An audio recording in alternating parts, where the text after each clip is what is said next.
Hey guys, today we're going to be looking at this LUDT, so LUDT SE Gen 3, so this is a signature series. We have carbon fiber inlays, DLC standard blade, and then DLC hardware. So it's got the signature series box that you can see here. Go ahead and open her up. And then for documents, we've got Microtech pamphlet on the inside, and then we've got this Blade and Board podcast pamphlet or flag in there as well. So we've got the knife in the pouch over here. Lose the box and lose the sticker. All right. So we've got our pouch that everything came in. And then we've got the knife itself. So you can see fires open pretty nicely. These Gen 3s have this nice fuller on the top, which I think is pretty nice. I think the design on these is pretty good. I think my only real complaint about DLC stuff in general is it's a fingerprint magnet. So you can see anywhere I touch this just gets filthy. So if you care about keeping clean knives or keeping your knives, I don't know, fingerprint free or whatever, this is definitely not the choice, or I think DLC in general is probably not the choice. But as far as function goes, I mean, the LUDTs I think are nice knives. You have a nice thumb ramp here. You have a pretty large distance, which is always my complaint, from the blade to where your hand is, but doesn't make using it awkward or anything. So easy enough to close one-handed. I mean, I feel like that's something you got to kind of learn instead of needing to two-handed every time. But as far as the outside of this, you can see we've got the DLC hardware. I see a lot of these for sale in the secondary, not DLC specific, but just the LUDTs in general, where people will have the standard tactical black hardware, which is kind of that like Cerakote paint that they use on there. And it looks really different from the DLC. So I guess like the easy way to tell is on the blade specifically, right? You'll have the flats will still be coated, whereas on the tactical black ones, typically they're satin flats, and the DLC is going to be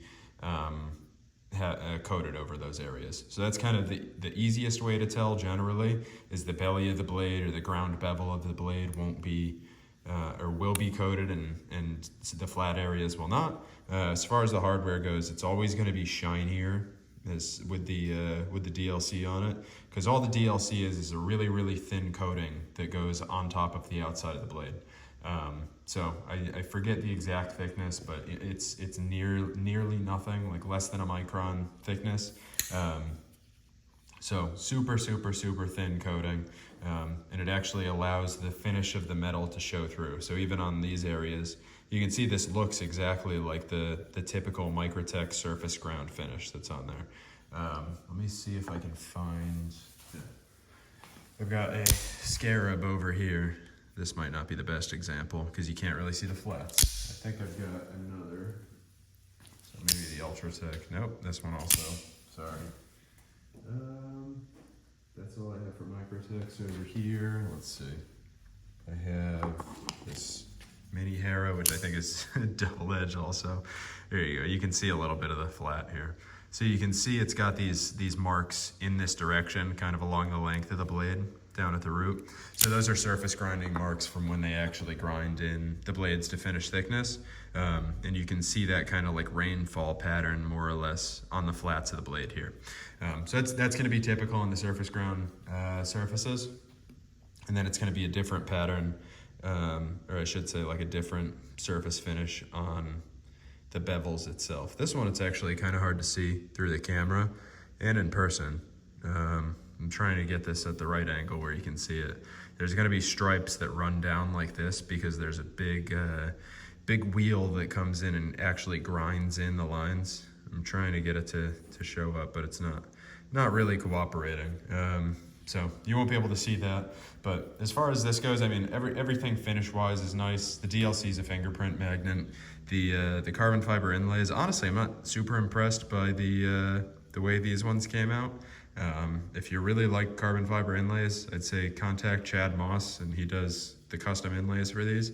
And you'll be able to get kind of whatever carbon fiber finish you want to, and not just the standard woven one. But I mean, fitment on this is pretty good. I feel like it's not 100% perfect, which is kind of funny to say, but it is good. It's high quality. I'm just not super impressed with the way it looks, especially when the light hits it. I don't know.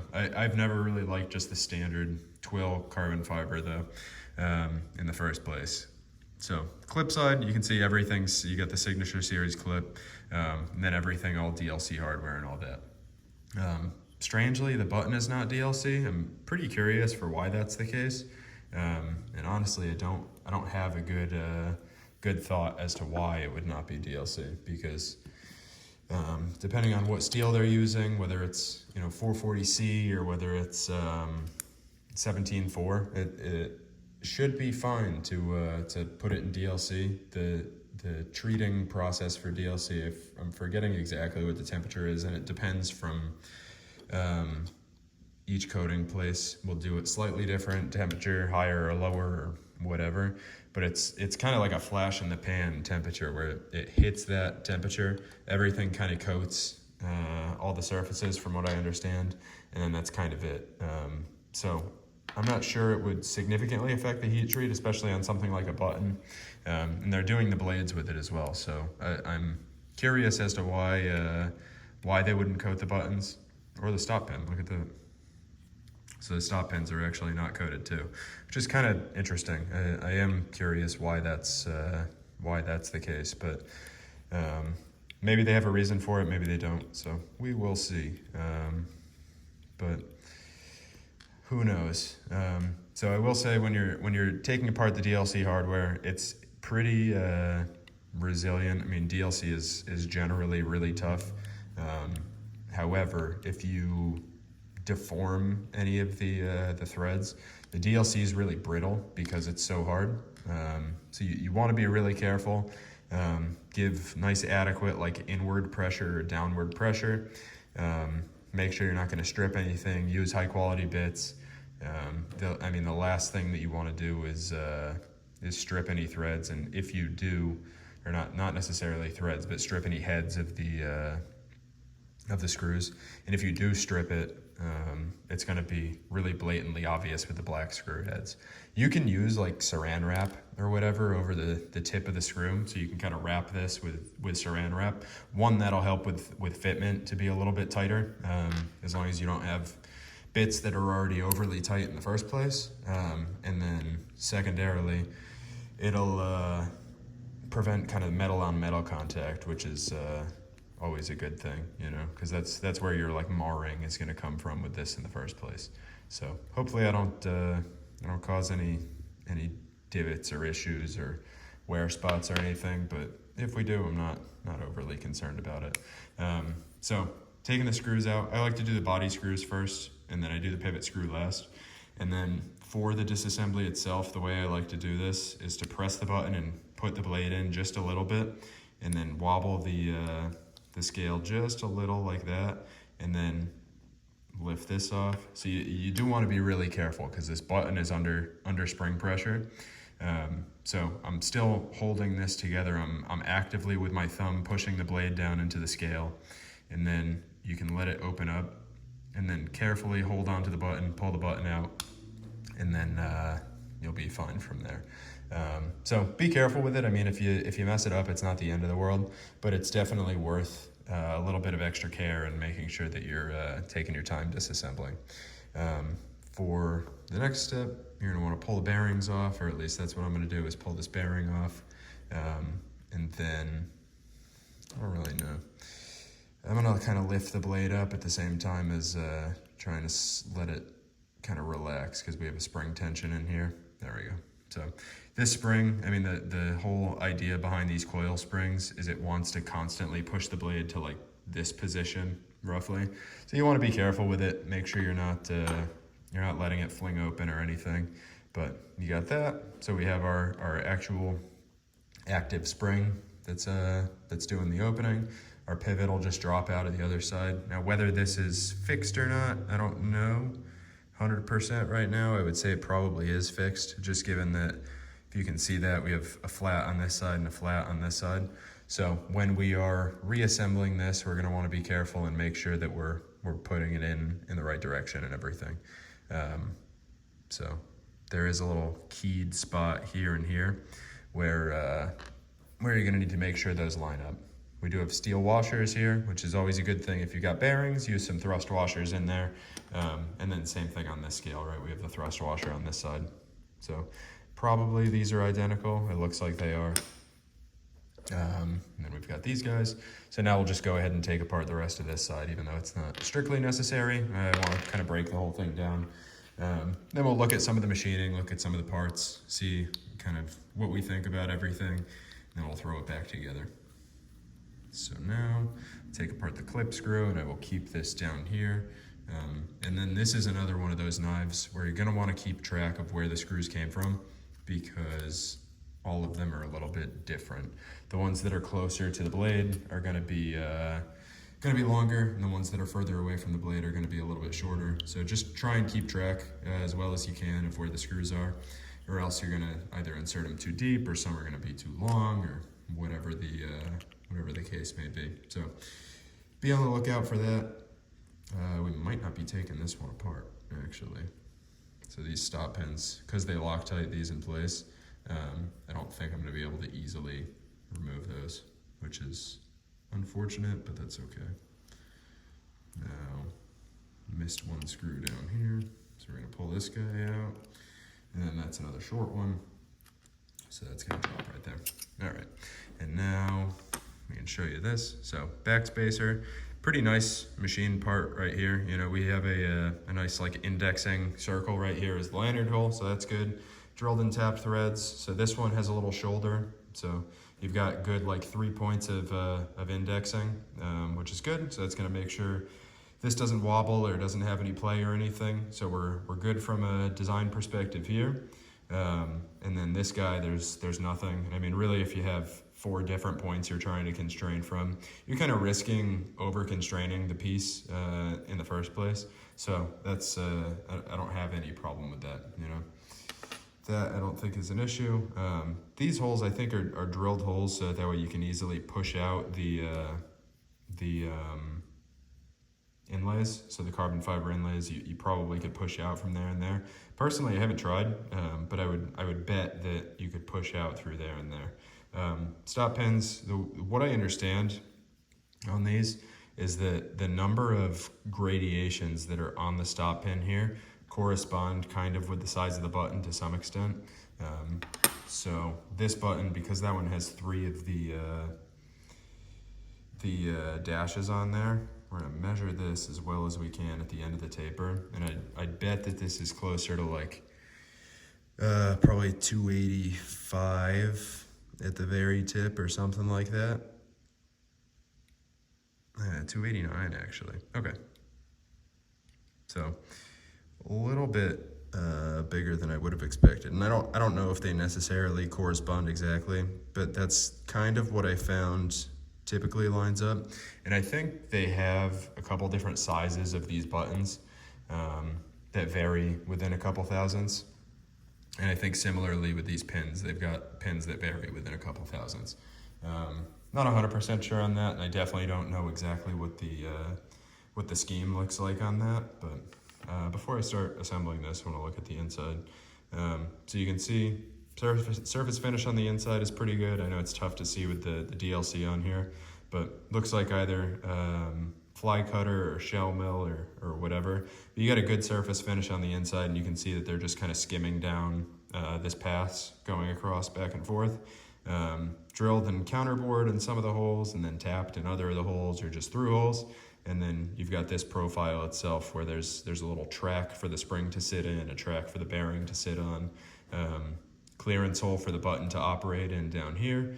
And then we're not taking apart these guys, but if I was gonna make one change to this, I'd probably put little D flats on these stop pins, so that way they're captive on one side. And if they're captive on one side, it makes them a whole lot easier to disassemble or remove, right? Because now we're just spinning, and I'd have to break out some sort of kind of flat pliers or something to kind of pinch this and then turn it from the other side, which is, I mean, you don't want to have to do if it's not absolutely required. So if I was going to make one change to mechanics of this knife, I guess I'll call it, would be making little D pins instead of having these be round. Is it going to add a little bit of machine time? Definitely, but it's going to make it a whole lot easier for for disassembly. I'm sure it doesn't matter for assembly in the factory, but oh, and actually I may have misspoken earlier. So they actually have 4 indexing points if I'm thinking about this right. No, they have 3. I caught that right the first time. So you have this extra stop pin. So this is actually not attached to anything, this guy here. And then there's the pin here, and you can see there's actually a little bit of play here, which I mean there should be, or else you're gonna have like 0 clearance fits, and that's just gonna be a bad time for everybody involved. So I don't think that's a problem. It's just kind of how it's gotta go if you're having things fit up like this. And obviously once you put the screws in and tighten everything down, it's not gonna wobble at all. Like I've got the 1 screw in now, and I've got basically no wobble, and there's another screw that holds it in place. So construction wise, I think that's solid. You know, that's definitely a good way to hold everything together. And then again, you're actually, you know what? These are screwing into, I don't know if this is steel or maybe a titanium backspacer actually, because this is magnetic, and you can see we're picking up this, but I'm getting nothing on this. So I think this backspacer is titanium, which is nice. I know sometimes it's steel with the Microtechs, but having that be a titanium is definitely a nice upgrade. I can't remember if the standard LUDTs are, or if that's a specific signature series thing, but definitely a nice feature. It's always good to see fairly large titanium components in here. I mean, titanium is pretty expensive. Microtech is probably taking good advantage of their new laser that they've purchased. So they're able to laser out these blanks with a super fine kerf and able to nest everything all together out of their titanium sheets. So they're probably able to get away with very, very, very little scrap out of these pieces, which is going to keep the part cost down, keep your waste down. It's just kind of, in general, it's going to be a good way to go about things. So, I mean, good for them on that. Now we're going to pick up this thrust washer, make sure it's nice and clean, and then we've still got a good amount of oil on the surface, so I'm not going to go ahead and add any more. But when you assemble these back together, you want to make sure you're using the side that's already grooved on the inside, so the side that's going to be touching the blade. Probably not a super critical thing, but definitely something that's worth paying attention to. And then when you install this screw back in, you just want to make sure that it's flush. So I had to give it a little turn right there. If you install it wrong, it's going to be kind of standing off like that. You just want to give it a little turn and give it pressure until it clicks into place. So you can see it's flush right now. That's what we're looking for. We're going to go ahead and drop the spring in. The spring should just drop in without a problem. Now this is the area where I kind of wish that I could take the stop pin out and that it was indexed, because now we got to do this kind of like weird janky thing with the blade. I'm going to drop this bearing on here in the meantime. But now I actually need to take the blade and I need to line up the spring hole. So I've got to go kind of like this, which is a little wacky. And then I've got to kind of twist it at the same time and index it down in. So you can see it, you know, it worked fine, but I've also done this a couple dozen times. So I guess let me do it again just to make it pretty clear, the process there. All right, so spring, when you drop this in, you want this straight leg to be on the bottom side of the spring, so that way it's sitting down flush into the scale, so it'll look like that. And then you've got this arm sticking up, so you got a clearance hole for the spring. You want to try and catch the clearance hole and kind of swing the spring into tension slightly, and then clear the stop pin and press down. And you want to make sure everything's all like comfortable and flat and sitting flush and nice and everything. And I'm pretty sure we're good here. I mean, we're going to see in a little bit. So there we're definitely good. You can see probably got a 20 thousandths gap in between the two. So that's definitely fully seated, I would say. So you just want to kind of push down and make sure everything feels good. There's no grit, nothing stuck in between there, nothing feels off. I understand that kind of comes with experience to a certain extent. You're not going to know if it feels right or wrong if you've never done it before, but you got to learn how to service your knives, take them apart, put them back together and everything. So it's an important skill to have if you're going to own knives like this that you might need to service or you're going to be carrying around. So we're dropping the steel washer on there. You could probably stick that to the scale just as well, and it would probably be fine. I'm gonna do it this way, and we'll see how it goes. So we got that. So we have our button. What I'm gonna do first is drop in this spring. You can see there's a little bit of white lithium grease on this spring, or maybe you can't, but there is a little bit of grease on the spring, which you could probably add to if you so desire, but I'm gonna leave it alone for now. So now, what we wanna do is just kinda lift the blade and wobble the button back and forth until we fully seat it. So now I have the button in, so I will do that again just to show. So we're gonna drop the spring in. And you can see we have a notch in the open position. So we want to have this all the way open for right now. That's going to be the easiest way to reassemble this. So we're going to push this down, and we're going to push down at the same time and just kind of wobble the blade back and forth and wobble the button at the same time. And then we're going to open, or I guess close the blade ever so slightly. So now we're capturing the blade, or the button in between, keeping tension under it, and we're pushing everything, like holding everything, pinching together. So I got my back fingers on here pushing up, I got my thumb pushing down. Everything's kind of under tension and assembled at this point. And then we can go ahead and make sure everything's lined up, and then drop this back into place. So now everything is kind of self-contained, and all I need to do is pinch these two together with 2 fingers. Easiest way to kind of get everything not fly apart is going to be just to put this pivot screw in. So we're going to drop this in, get it just finger tight down. Don't need to fine tune everything just yet, but we want to get this at least installed so that way nothing's going to kind of fly apart. So get it finger tight. Now we can do the body screws. And then again, like I mentioned before, we have 4 screws. So we have 2 short screws and 2 long screws. So short screws are going to go towards the base of the knife, because if you look at this, you can see we have pretty good thickness up top and we're pretty thin on the bottom. So you want those short screws to go in the thinner section, otherwise they're going to bottom out, and you're going to have a bunch of screw heads sticking out of the top, which we don't want. So that's an easy way to keep track, is just, I mean, you can pretty clearly look at the top of the knife and you can see the taper. It's pretty distinctive. And if you can't see it, then you can definitely measure it. It's probably about a 1/2 inch in front and like 400 thou or 375 thou in the back. So should be a pretty easy way to gauge that. And then now that I'm looking at this a little closer, you can see this slightly uncoated center of this screw if you look really close. So this screw is perfect, right? There's nothing going on there, nothing funny.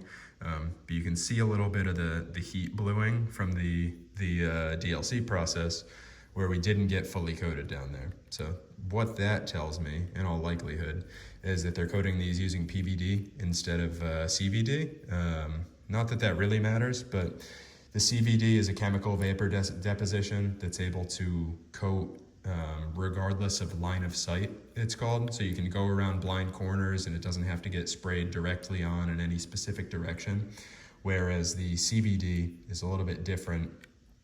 Or excuse me, the PVD is a little bit different because you only have line of sight application. So what that tells me is this screw, wherever it was on the fixture, so they may have a plate that's, you know, this big, that they have hundreds of screws in. So there's the potential that this screw is all the way up in one corner, and the little gun that shoots out the substrate is not reaching that center screw, or it's off on a funny angle. So if the gun that's shooting everything out was coming out like that, there may be like a corner where the gun isn't hitting, and you end up with this, because it's still exposed to the temperature and everything in the chamber. However, it's not getting that line of sight application because the bottom of the screw is outside of the scope of that gun. So kind of interesting. It means it's probably PVD, which is a little bit cheaper, and in my experience, the PVD DLC doesn't really hold up as well.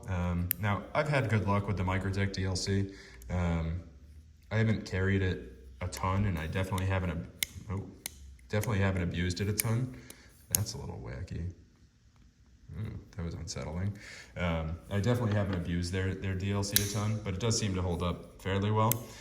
So some of that might be just prep work. So this is interesting. I think I mentioned before, typically you want a smaller button for this, and you're seeing kind of the reason why here is I hardly have to press this button for it to release.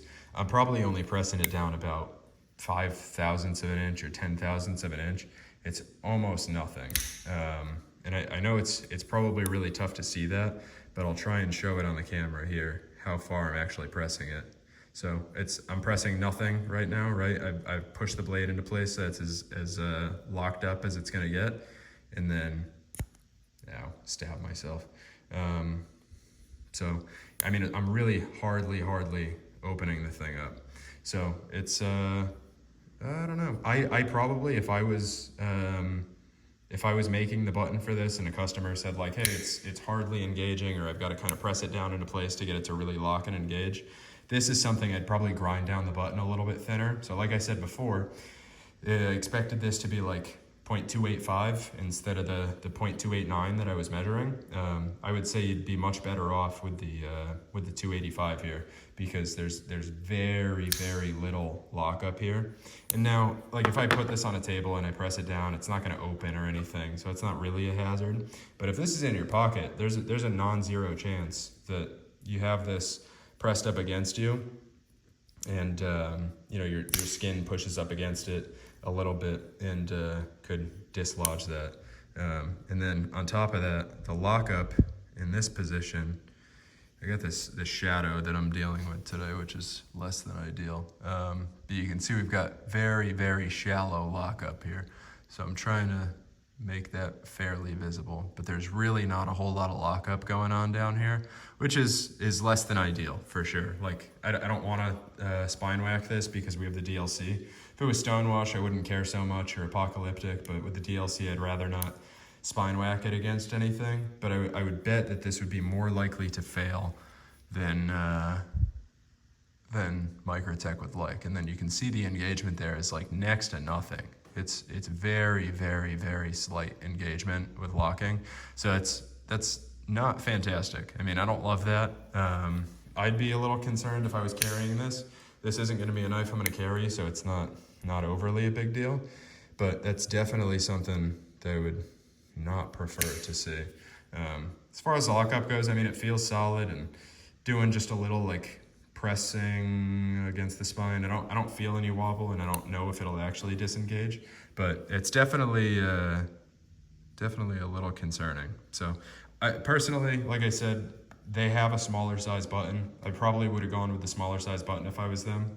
So if they have 3 sizes, and the large one is 292, and the middle one is 289, and the bottom one is 286 or something, I probably would have gone with the smallest one. Now, that being said, this does lock up solid, and it does seem to securely kind of deploy, and I can't pull the blade out like this.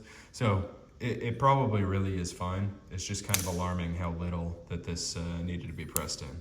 And now the button is kind of wearing in to some extent. So it seems to be seating a little bit deeper, and like this will wear down and rotate over time. I don't know exactly what steel they're using for the buttons, but the blade steel is definitely harder. But definitely something that you want to keep an eye out for.